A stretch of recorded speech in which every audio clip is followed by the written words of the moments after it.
لیبرالیسم. وقتی که ما درباره لیبرالیسم سخن میگوییم باید به اروپا نظری داشته باشیم. لیبرالیسم در اروپا پیدا شد وقتی که دولت‌های شرق بران عقیدند که ما برای چی از اروپایی ها پیش نمی رویم و آنها از ما پیش رفتند.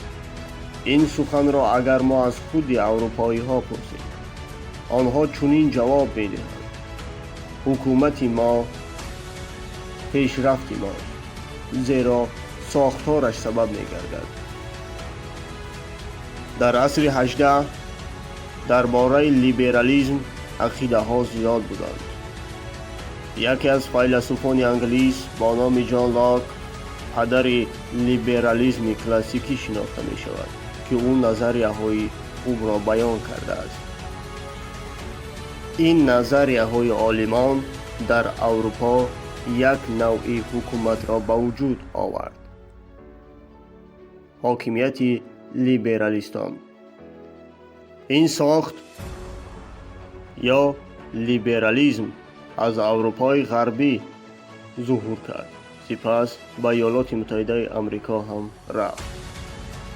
در اروپا لیبرالیسم به خود یک مخالف پیدا کرد. ایدئولوژی سوسیالیستی ضد لیبرالیستی بود، اما در ایالات متحده آمریکا این گونه چیزها دیده نمیشد.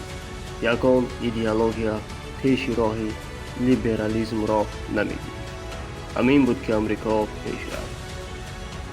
فون میزس میگوید که لیبرالیسم در 200 سال اخیر جهان را خیره کرد.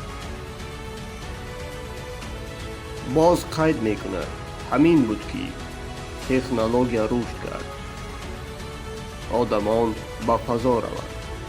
همه این از لیبرالیسم است. لیبرالیستان که کپیتالیستان را میپسندند چنین میگویند: کپیتالیسم باعث رشد جامعه و بای گردیدن اهالی میگردد. مثلا سوسیالیستان میگویند کارخانه و فابریکه ها مال دولت باشند، اما کپیتالیستان نه. آنها میگویند بگذار اینها هم در اختیار مردم باشند، زیرا برای مردمند. در گذشته ها ثروتمندان حمام داشتند، اما کمبخلان نه. لیبرالیسم آن را طلب میکند باید این هم در استفاده مردم باشد.